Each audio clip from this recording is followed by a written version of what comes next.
მოგესალმებით. მაშინ, როდესაც ვიწყებდი ცხოვრების გააზრებულ ნაბიჯებს, ეს საკმაოდ რთული ეტაპი იყო ჩემი ცხოვრების, ბუნებრივი ალბათ ქვეცნობიერად ვეძებდი ნიმუშებს, მაგალითებს, ადამიანებს, რომლებიც გადარჩნენ. ეს არ იყო მარტივი, არც ბრძოლა, არც ბუნებრივია ძებნის გზა. მაშინ არ იყო არც სოციალური ქსელი, აქტიური ინტერნეტ მოხმარება, ამდენად აქტიური და მრავალფეროვანი არც მედია სივრცეები არსებობდა ბუნებრივია. თუმცა ჩემამდე აღწევდა ინფორმაცია ერთ საოცარ გოგონაზე, რომელმაც შეძლო. გოგონაზე, რომელმაც გაარღვია სივრცე და სიბნელეში და უბრალოდ სიბნელეს დაუპირისპირა ყველაზე ნათელი და მნიშვნელოვანი განათლება. არ ვიცი საიდან ფლობდა მამაჩემი ინფორმაციას ამ გოგონაზე, მაგრამ მუდმივად არაიძულებით, არამედ შეპარვით მაწვდებდა ინფორმაციას, რომ იქ სადღაც არსებობს ვიღაც, რომელმაც შეძლო და ეს იყო ერთგვარი სტიმული ჩემთვის, რომ მეც შევძლებდი. დღეს ეს გოგონა პირველად სტუდიაში ბიომეტრიის ირინა ხაჟელია. მოგესალმებით, კაპიტანო ირინა. მოგესალმები, გიორგი. მადლობა მოწვევისათვის. პირიქით, მადლობა რომ მობრძანდით. პირველი შემთხვევა, როდესაც ვხელავ და სხვათა შორის მივხედავთ იმისა, რომ უამრავი რამ გვაერთიანებს, უამრავი რამ მსმენია თქვენზე, თქვენს ცხოვრებაზე, თქვენს მიღწევებზე და რაც მთავარია გვაერთიანებს საზოგადოება და ქალაქი. უპირველეს ყოვლისა, ჩვენ პირველად ხვდებით ბიომეტრიის სტუდიაში ერთმანეთს. მადლობა რომ მობრძანდით. და მე არ შემიძლია ჩემი აღფრთოვანებით არ დავიწყო. ბუნებრივია თქვენს მიღწევებს და რეგალიებს ვერ ჩავატევ ამ ფორმატში, მაგრამ მნიშვნელოვანი წმინდა დავიწყო. ოქსფორდის უნივერსიტეტის საპატიო დოქტორი, ჰარვარდის უნივერსიტეტის საპატიო დოქტორი, ოსკარის მფლობელი განათლების დარგში. სხვადასხვა ქალთა ორგანიზაციების სპიკერი, მომხსენებელი, საპატიო წევრი, წარმომადგენელი, ელჩი, სხვა მასალა, რომელიც ალბათ ფაქტობრივად ერთი ადამიანის შესაძლებლობას აღემატება, გულწრფელი აღფრთოვანება ჩემი და ალბათ მაშინ სწორი იყო მამა, როდესაც მიყვებოდა თქვენზე, იმიტომ რომ დღეს ის რაც არ ვიცოდი თურმე შეხვედრამდე, ყოფილა იმაზე მეტი, ვიდრე მე წარმოდგენილი მქონდა. ადრე ბაბუამ მითხრა, რომ ბევრი მეგობარი ყავდა ებრაელი და საბჭოთა კავშირის დროს მაშინ ყველა საბჭოთა მოქალაქეები ვიყავით, ასე ვთქვათ. და ბაბუამ მითხრა, რომ ერთხელ ებრაელმა მეგობარმა მითხრა, უთქო, რომ ქრისტიანები რო იტყვით, რომ გამოული მდგომარეობა გაქვთ, დაგენაცვლეთ თუ ტვინს გაანძრევთ, ჩვენ ებრაელები მინიმუმ 9 გამოსავალს ვიპოვითო. ეს დღემდე მახსოვს, მაშინ პატარა ვიყავი, არ ვიცი, ალბათ 7-8 წლის, მაგრამ დღემდე ნათლად მახსოვს და თავი რომ გონია, რომ აი უკვე ჩიხში ვარ, კედელს მივწყდეული და იმის იქეთ გზა არ არის. დავფიქრდები, ცივი გონები დავწონი სიტუაციას და ყოველთვის პოულობ გამოსავალს და მე უკვე რომ გავიზარდე, მიუხედავად კომუნისტური ბავშვობისა, ჩვენს ოჯახში ყოველთვის იყო ქრისტიანული ტრადიციები და უპირველეს ყოვლისა მამა იყო ქადაგებელი სახარების და ქრისტიანობის ოჯახში და სულ ქონდა სახში ლიტერატურა. ამოვიკითხე ერთ-ერთი წმინდა მამის ესეთი გამონათქვამი ეხლაც მახსოვს, რომ თუ კი ღმერთია შენს გვერდით, რა მნიშვნელობა აქვს, ვინ არის შენს წინააღმდეგ. სწორედ აი ეს ორი ფრაზა, რომ გამოვალი მდგომარეობა არ არსებობს და თუ კი ღმერთია შენს გვერდით, რა მნიშვნელობა აქვს, ვინ არის შენს წინააღმდეგ, გახდა ჩემი ცხოვრების მამოტივირებელი ძალა და აი დღემდე ამით მოვდივარ. დიახ, კაპიტანო ირინა, თუმცა როგორც თავში აღნიშნე, პირდაპირი გაქებით უგზაობის, უშუქობის, ცივი, გაყინული ეპოქიდან მოვდივართ და თქვენ შეძელით გაგეთფოთ გარემო და რაღაც დაუპირისპირეთ ამ გარემოს, რომელიც თქვენს ირგვლივ ყოველთვის მზიანი იყო. სიყვარული. აი ამის მოსმენა მინდოდა ალბათ. სიყვარული, იმას რასაც მე სკოლამდე ბავშვობიდან ოჯახში ვგრძნობდი და მე დედჩემ და მამაჩემ ყოველთვის ბრძიდნენ როგორც ჩვეულებრივ სრულფასოვან მოქალაქეს. ასეც არის. ხო. ნუ მაშინ საბჭოთა პერიოდში ინვალიდებს ეძახდნენ ხო ესეთ ბავშვებს და მენტალური გადაწყობა გამოვიარეს. დამძრგუნველი იყო და არის დღემდე და მე მოხარული ვარ რომ საზოგადოება მივიდა იმ აზრამდე რომ ეს სიტყვა საერთოდ ამოიღო მოხმარებიდან რომ აი მაგალითად ესეთ ელემენტურ მაგალითს გეტყვი რომ ქუჩაში პატარა ბავშვებს რომ მივდიოდი და ცუდად დავდიოდი რომ იყურებდნენ ადამიანები სამწუხაროდ იყო ეს კომუნისტურ პერიოდში რომ ეს უფრო მეტად დიდები ანუ ზრდასრული ადამიანები ვიდრე თქვა ხა ბავშვობა შემოხედოს გასაგებია ინტერესი აქვს რომ იყურებდნენ და ეს ვეკითხებოდი ეს მე მახსოვს ვიყავი 4 თუ 5 წლის და ეს მახსოვს უკვე რომ ვეკითხებოდი რომ რატომ იყურებენ მეთქი და ჩემ ძალიან მშვიდად მეუბნებოდი ლამაზი კაბა გაცვია და აი ეგ მოწონთ და ალბათ ფიქრობენ სად იყიდონო თავისი შვილებისთვისო და მეც ესე მეგონა შემდეგ უკვე თქვათ აი თითების დეფორმაცია ისე ზოგჯერ ასეც არის ზოგჯერ ასეც არის უბრალოდ გამძაფრებული აღქმა რომელიც ჩვენ ამ ბრძოლამ ჩამოგვიყალიბა საზოგადოებასთან მენტალურ ნაწილთან ბუნებრივია ჩვენ ხმლით არასდროს გვიბრძოლია სადღაც მაინც იმ დანალექში მიუხედავად იმისა როცა ჩვენ გადავდივართ ახალ ეტაპზე ფაზაზე და ასაკს მაინც სხვა გამბედაობა და თავდაჯერებულობა მოაქვს სადღაც აირეკლება ის რომ ვიღაცის ყურადღება შესაძლოა მართლა თქვენი ულამაზესი თვალების გამო იყოს გამოწვეული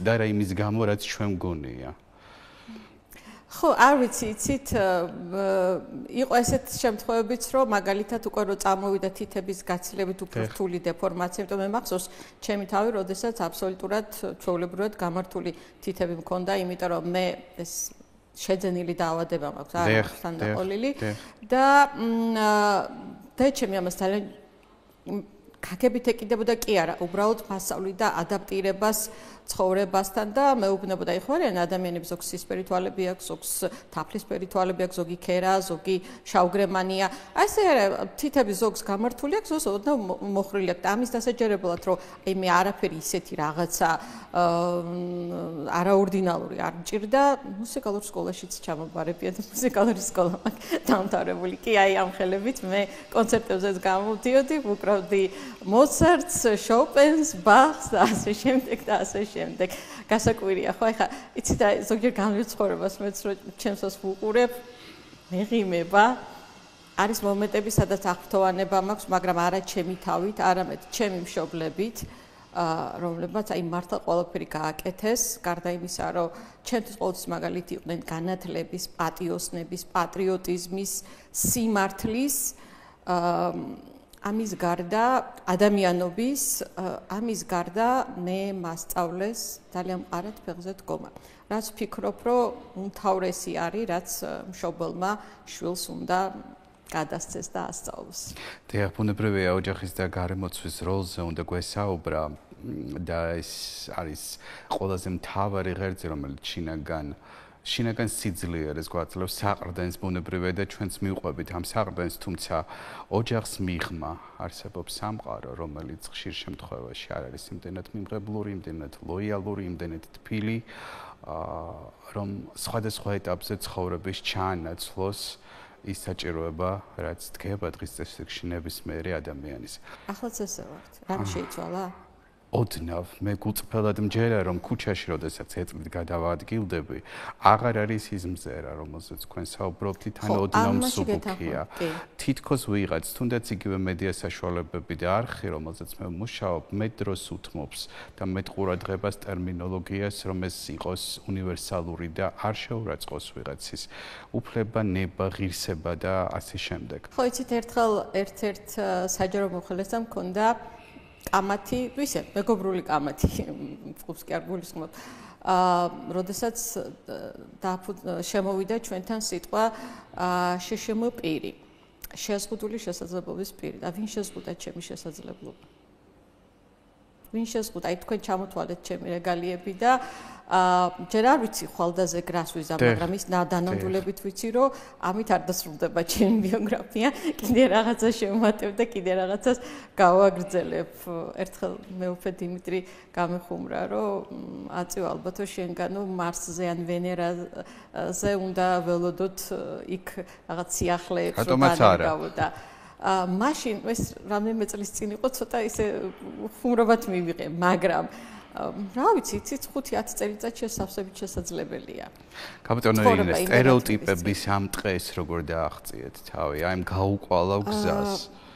იცით, მე გამიმართლა დაწყებით პედაგოგებში, მასწავლებლებში. ორი სკოლა გამოვიცვალე, იმიტომ რომ საცხოვრებელი ადგილი გამოვიცვალეთ და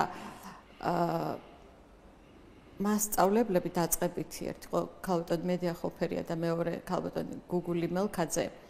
ნათელი მათხსოვნას მაშინ მე ძალიან ცუდად დავდიოდი ფაქტურად ვერ გადავადგილდებოდი და ძალიან იშვიათად ალბათ თვეში ერთხელ მივდიოდი ხოლმე სკოლაში დანარჩენი დრო სახლში მეცადინეობდი ჩემი მშობლების დახმარებით მასწავლებლებიც მოდიოდნენ მაგრამ როცა მივდიოდი კლასში მხვდებოდა უთბილესი და უსაყვარლესი გარემო ჩემი კლასელებისგან უდიდესი მადლიერი ვარ მათი და მაშინ ამას ვერ ხვდებოდი, მაგრამ რო გავიზარდე, მე მივხვდი, რომ ეს იყო სწორედ ჩემი დაწყებითი პედაგოგების დამსახურება.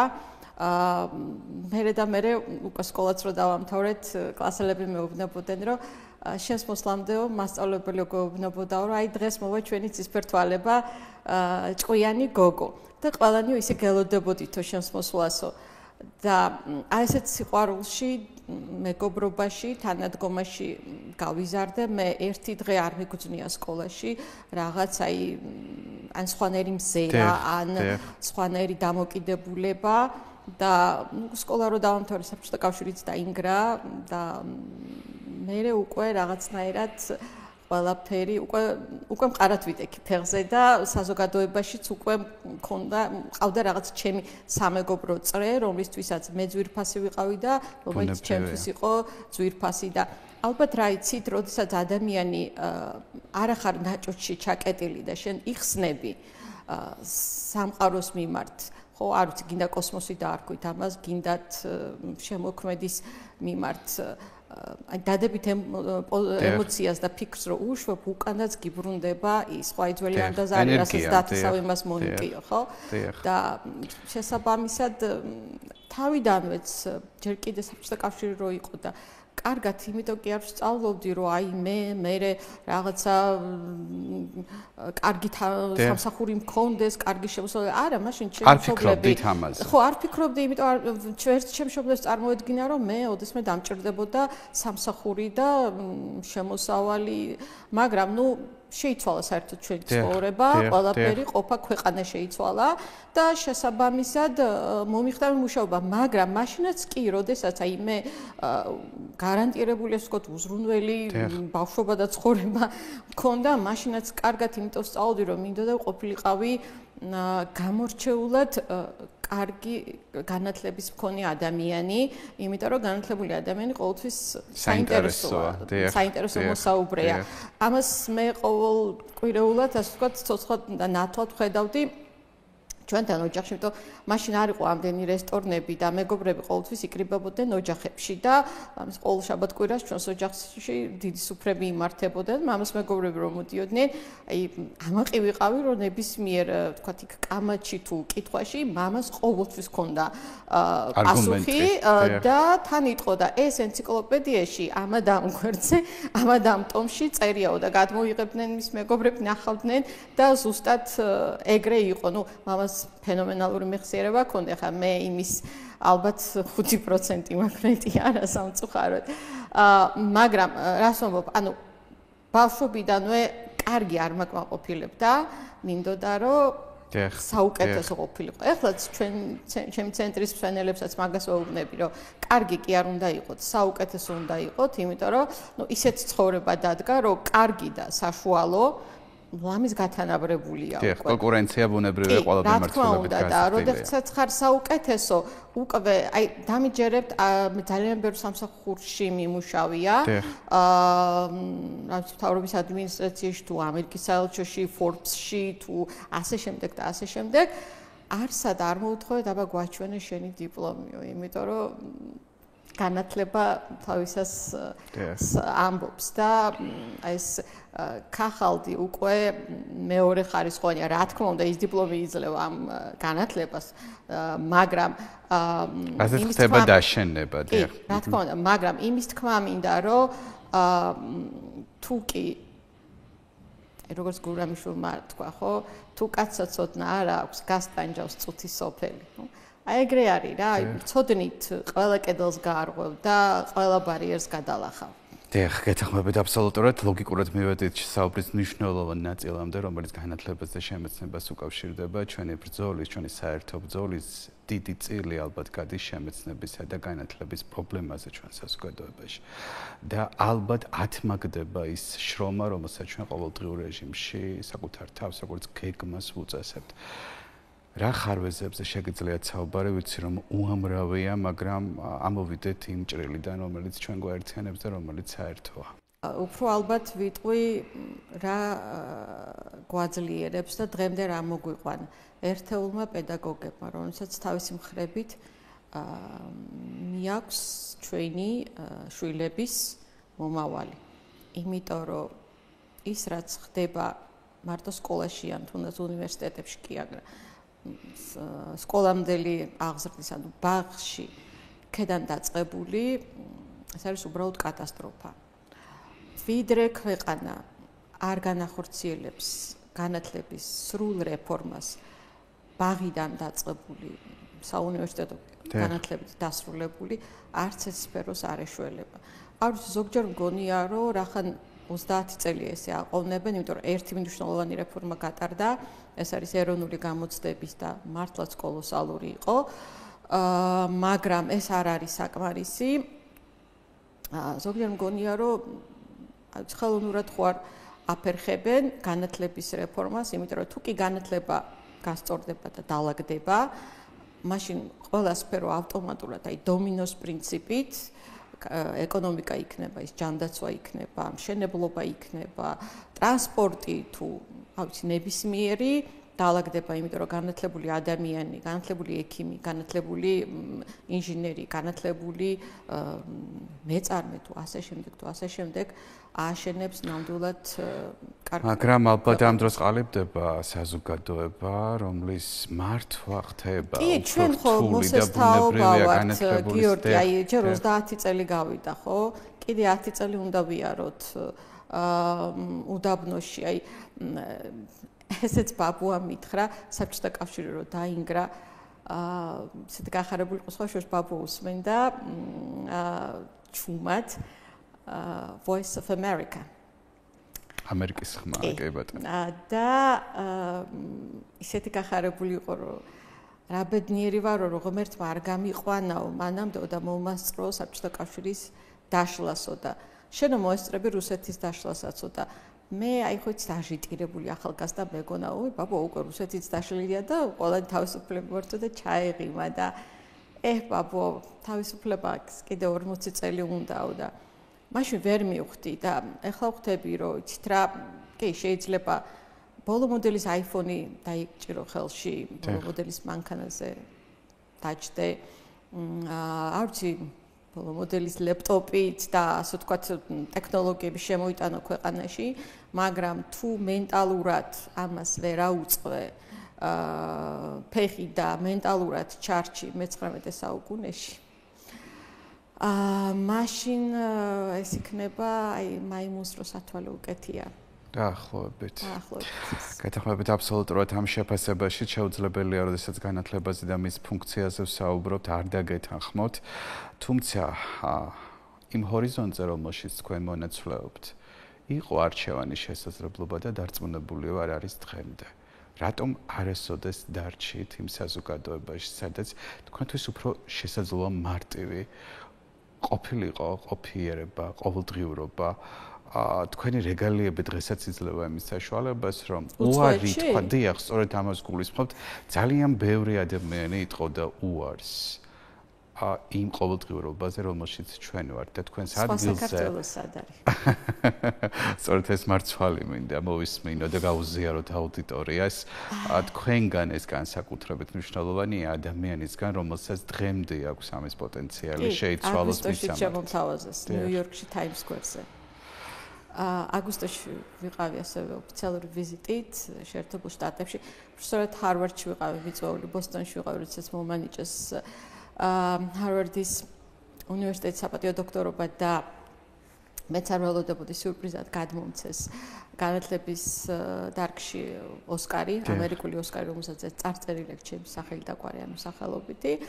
და ახლა ამერიკის კონტინენტზე ვიყავი, არ გაუშვი შესაძლებლობა ხელიდან და ბოსტონიდან წამოვედი ნიუ-იორკში და ნიუ-იორკში მოვძებნე პარტნიორი სკოლა, რომელთანაც მივედი, რომ დამეყარებინა კავშირები, თანამშრომლობა და აი 5 წუთის გასვლის შემდეგ რომ დავიწყე საუბარი, შემოჭერა სკოლის დირექტორმა და მითხრა და კი კარგიაო, კიდევ ახალ ქვეყანასთან ჩვენი სკოლის თანამშრომლობაო, მაგრამ ხო არ იფიქრებდი, რომ ჩვენთან გადმოხვიდე და აქ იმუშაოთ Times Square-ზე და თქვენ უთხარით არა. მე ვუთხარი არა. იმიტომ ვარ დღეს აქ. იმიტომ რომ არ შეიძლება ყველა წავიდეს და ეს მართლაც კურთხეული ქვეყანა დაუტოვოთ სხვას. იმ სხვას, რომელიც უკვე საუკუნეებია გვებრძვის და უნდა ჩვენი მიწის დაპყრობა და თუ კი ჩვენ ყველანი დავტოვებთ და წავალთ, მაშინ ჩვენს ცარიელ მიწას დაეპატრონება ზუსტად ის სხვა. ძალიან მნიშვნელოვანია და ალბათ ყველაზე ღირებულია დღეს ის შინაარსი, რომელსაც ბიომეტრიის მაყურებლის თვის აჟღერებთ, ეს არის დღეს განსაკუთრებით მნიშვნელოვანი და განსაკუთრებულ მნიშვნელობას იძენს ჩემთვისაც, როგორც გადაცემის წამყვანისთვის. საზოგადოებაზე ვისაუბროთ, თუ გადავავლებთ თვალს უკანასკნელ წლებს, გადავავლებთ თვალს ერთ, არ ვიცი, ეპოქას, რომელსაც ვნით ჩვენ. არაფერი შეიცვალა, საზოგადოება არ გაიზარდა, ქალბატონო ირინა. ობიექტური თუ ვიქნებით და ეს ლამაზი ჩაწიკწიკებული ფრაზებით არ ვისაუბრებთ, უფრო ბაბლი შეიქმნა, უფრო სწორად აი რაღაც სხვადასხვა კლასტერები, ეს კორონადან მოყოლებული ეს სიტყვა შემოვიდა ჩვენ თანხმარებაშიც, შეიქმნა და იმის იქეთ არავინ არ იყურება. სოციალურ ჯგუფებზე საუბრობთ. და საზოგადოება ნიშნავს ერთიანობას. ერთიანობა მაშინ არის, როდესაც ქვეყანა არ არის უბრალოდ ტერიტორია, არამედ არის სახელმწიფო. იმიტომ რომ სახელმწიფოს გააჩნია ერთიანი ხედვა, ერთიანი მიზანი, ერთიანი мотиваცია. ამ სახელმწიფოს ყველა მოქალაქეს აქვს ვალდებულება და პასუხისგებლობა გაიაზროს და განახორციელოს ეს. მაგალითად რო ავიღოთ თუნდაც ამერიკის შეერთებული შტატები, ხო, ყველაზე მრავალფეროვანი ქვეყანა არის მსოფლიოში, იმიტომ რომ ლამის დედამიწის ყველა კუთხე კუნჭულიდან არიან იქ ჩასული ემიგრანტები და შექმნეს ეს სახელმწიფო, მაგრამ თითეული მათგანი, ვისაც ამერიკის პასპორტი აქვს, ნამდვილად და გულწრფელად იცავს ამერიკის სახელმწიფოს ღირებულებებს და მიზნებს, ვიდრე თითოეული ქართველი. არ გავიაზრებთ ყოველი ჩვენგანის პასუხისგებლობას ჩვენი ქვეყნის სახელმწიფოს წინაშე და არა ტერიტორიის, რა არის სამშობლო. ხო, სამშობლო პირველ რიგში არის ჩვენი სახელმწიფოებრიობა. ეხლა საბჭოთა კავშირშიც ადამიანები იბრძოდნენ სამშობლოსთვის, მაგრამ იბრძოდნენ იმისთვის, რომ დაეხსნათ ის და ქონოდა დამოუკიდებელი სახელმწიფო ქვეყანა, ხო? და თუ კი ამის გაძლიერებისთვის არ ვიბრძოლებთ, სახელმწიფო ინსტიტუტების გაძლიერებისთვის არ ვიბრძოლებთ, ისეთ ინსტიტუტებისთვის, რომლებიც არ იქნება დამოკიდებული თუ ამა თუ იმ ეტაპზე ვინ არის მართველი. ხო, რა მოგწონს ჩვენ ევროპაში ის, რომ ევროპელებმა, თუნდაც ანუ დასავლეთში, თუნდაც ბრიტანელებმა, თუნდაც ამერიკელებმა, ხშირ შემთხვევაში საერთოდ არ იციან ვინ ვისი მინისტრია, ვინ არის მთავრობაში და არც აინტერესებთ. ასეც უნდა იყოს. მაგრამ ეს მიიღწევა მხოლოდ მას შემდეგ, როდესაც იმდენად გამართული იქნება სახელმწიფო ინსტიტუტები, რომ ადამიანი არ იქნება დამოკიდებული კონკრეტულად პიროვნულ გადაწყვეტილებებზე, არამედ დამოკიდებული იქნება ინსტიტუციონალურ გადაწყვეტილებებზე. ამის გაკეთება ერთ ან ორ ადამიანს არ შეუძლია. ეს უნდა გააკეთოს საზოგადოებამ. საზოგადოებად რო შევდგეთ, ჩვენ ამის ნებელობა უნდა გვქონდეს პირველ რიგში და პასუხისმგებლობის გრძნობა. სამწუხაროდ, ყველაზე დიდი დაღი, რაც კომუნისტურმა წყობამ ჩვენს ქვეყანას და ზოგადად ჩვენს ერს დაუტოვა, ეს არის პასუხისმგებლობის გრძნობის ნაკლებობა. რატო? იმიტომ რომ კომუნისტურ ეპოქაში ყველაფერი იყო საერთო. და სახელმწიფოებრივი აზროვნების არარსებობა. ტელევიზიით მახსოვს ესეთი სიუჟეტი, რომელიც რაღაც 9 წლის წინ გავიდა. ვაკის პარკში გადაღებულია სიუჟეტი და ხეზე იკითხებიან გამვლელებს, რომ ეს ხე ვისიაო. რა ვიცი, 10-15 ადამიანისგან არც ერთმა არ დაასახელა, რომ ეს ხე ჩემია. რა ვიცი, ვისია, რა ხე არავისია. და შემდეგ იყო შედარება ბერლინში, ერთ-ერთი ქალაქის სკვერში, ეკითხებიან გამვლელს, ეს ხე ვისიაო. ყველა, აი ბავშვიდან დაწყებული, მოხუცით დამთავრებული თქვა, ეს ჩემია, იმიტომ რომ ეს ქალაქის სკვერია, ქალაქის მუნიციპალიტეტი ჩვენ თითოეულ ბერლინელს გვემსახურება. განსაკუთრების განცდა. დიახ, ეს თითოეული ჩვენგანისა. სანამ ეს არ გვექნება ჩვენ, სანამ ეს არ მიხვდებით, რომ ქუჩაში ნაგვის დაყრა იგივე რაც საკუთარ სახლში შენ ნაგავი დაყარო, ხაი საკუთარ სახლში რო იატაკზე არ ყურით ნაგავს, არა, ურნაში ვაგდებ. აი ეს ერთი ელემენტარული, მე რატო ვახსენე ბაღი? იმიტომ რომ ასეთი ელემენტარული რაღაცები უნდა ისწავლებოდეს ჯერ კიდევ ბაღში. პრიმიტიული, მაგრამ საბოლოო ჯამში ცხოვრების წესი. ქუჩის გადაკვეთის წესები, ხო? აი ასეთი ნაბიჯ, აგურ ლოდებით არ შენდება არც სახლი, თუმცა არც სახელმწიფო. აგურ უნდა ვაშენო. კაპიტან ირინა, არაერთი წელია ემსახურებთ განათლებას.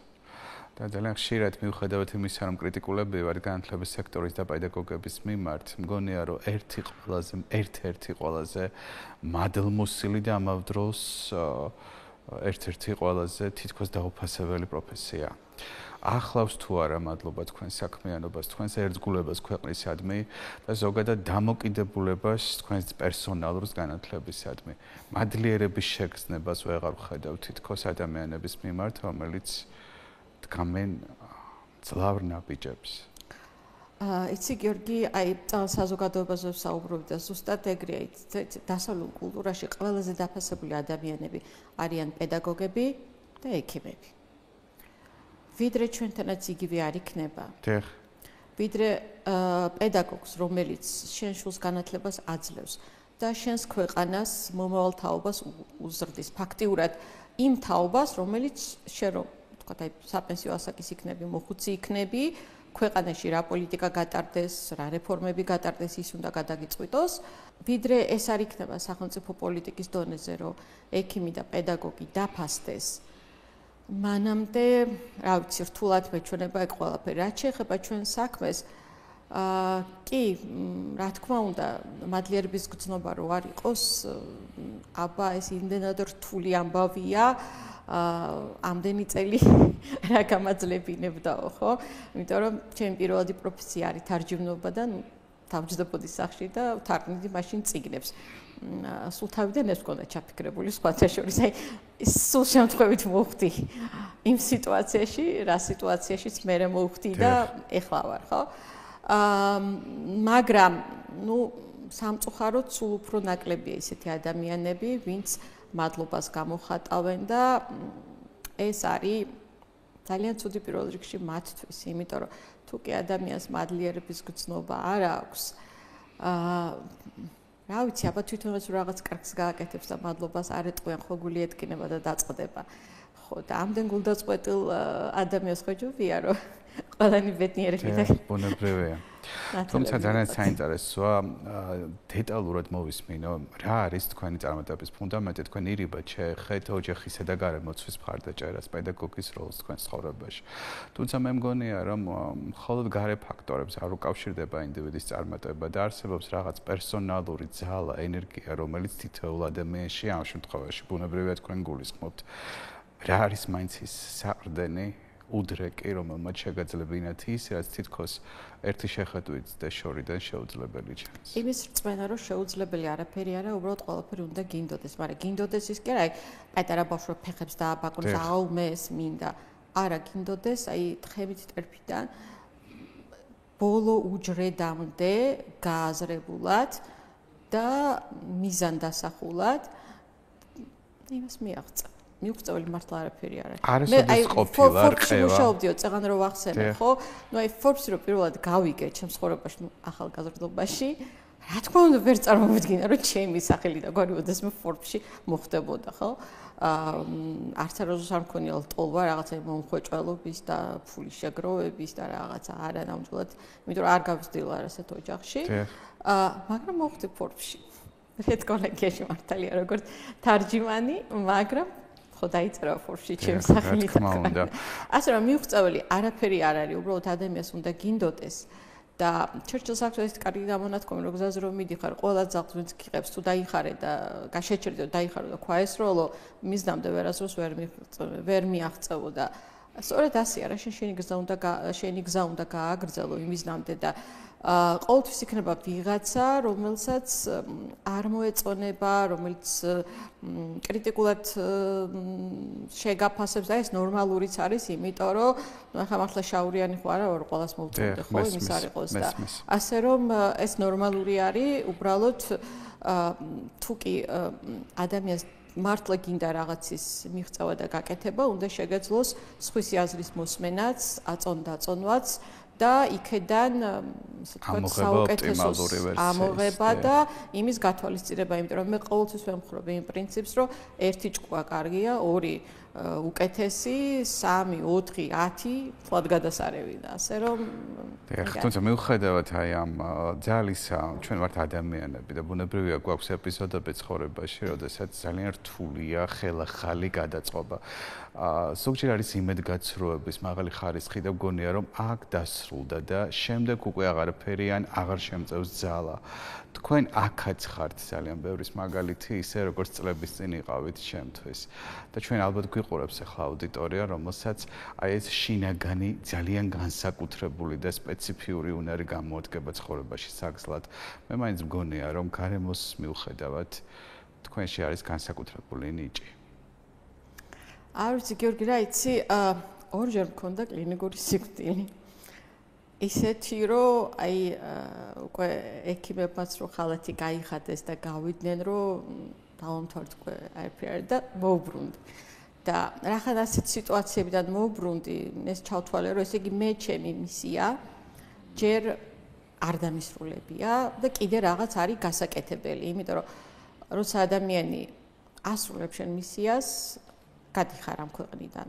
არ ვიცი მე ესე მჯერა და ამას წინათ ერთი ახლობელი მეუბნებოდა ის მეუღლეზე რომ აი თავიდანო უწევსო მეორეჯერო ცხოვრებაშიო სამთელოს პრობლემაში ეკა და ნაბიჯების გადატყმა და სიარულის სწავლო და მე 12 ჯერ ვისწავლე მეთქი და ხა ღმერთმა უდამაჭიროს, მაგრამ არ ვიცი ალბათ მე 13 ჯერაც თუ დამჭირდება მაქსიმალურად ყოველთვის ვეცდები სანამდე შემეძლება ვიბრძოლო რომ ვიდგე ფეხზე, მაგრამ ნუ არის რაღაც მომენტი, როცა ვეღარ დგები. საოცარია შემართება, ძალიან დიდი მადლობა ამ მოხდისთვის. როგორია თქვენი დამოკიდებულება ამ ნაწილში, როდესაც წელიწადის ერთ კონკრეტულ დროს დღეს რაღაც მიზნობრიობით ვახსენდებით საზოგადოებას. არ ვიცი, არ მიფიქრია მაგაზე იცი. ხო და სხვა მხრივ აი რო გითხრა რომ აი რო არის რაღაც დღესასწაულები თუნდაც აი არ ვიცი სხვადასხვა რიტუალური მნიშვნელობა. მაგალითად, შშმ პირთა საერთაშორისო დღე თქვენში არ იწვევს ნეგატიურ ემოციას. ორი გვაქვს ასეთი. დიახ, ახლოა სხვათა შორის კალენდრულად, ერთ-ერთი მათგანი, ერთი ზაფხულშია, თუმცა ამის მიღმა არის სხვადასხვა სოციალური ჯგუფების არა, არ ვიცი, გეტყვი, იმიტომ არ ვიცი, რომ არასდროს არ მეძახიან შშმ პირების არც ღონისძიებაზე. მაგრამ ვიცი, რომ არსებობს. ხო, და ერთხელ რომ გამოვთქვი, ესე ვთქვათ, საყვედური კი არა და ისა ნუ რატო არ დამიძახეთ? ვაიმეო, ჩვენ არ აღიქვამთ თუ როგორც შშმ პირს იმას აღქმაზე კი არ არის საქმე, თუნდაც იმ ადამიანებს ვეტყოდი, რომ იცით ეს არ არის დასასრული და ეს არ არის განაჩენი. უბრალოდ უნდა გააგრძელოთ ცხოვრება, როგორც შეგიძლიათ, რანაირადაც შეგიძლიათ, რა გზებითაც შეგიძლიათ, გამონახოთ და უბრალოდ ჩემს საქმეს ვატყოდით, თორე განა ვინმესგან რამე მინდა, არასდროს არავისგან არაფერი არ მithხოვე. ძალიან მსგავსია ეს გადაკვეთაც, ძალიან დიდი მადლობა. საინტერესო საუბრისთვის. მადლობა მობრძანებისთვის და იმ გულწრფელი ემოციისთვის, რომელიც ბიომეტრიის მაყურებელს მოუტანეთ სტუდიამდე. ცხოვრება არის ძალიან ხანმოკლე, ძალიან საინტერესო. მადლობა ამ ინტერესისთვის, რომელიც კიდევ ერთხელ გამიღვიძეთ და მადლობა იმ ბავშვობის ემოციებისთვის, რომელიც დაუსწრებლად, მაგრამ აღწევდა ჩემამდე. მაყურებელს შევახსენებ, ქალბატონი ირინა ხაჟელია გახდათ ბიომეტრიის სტუმარი. მე მადლობას გიხდით ყურადღებისთვის. მომავალ შეხვედრამდე გამშვიდობებით.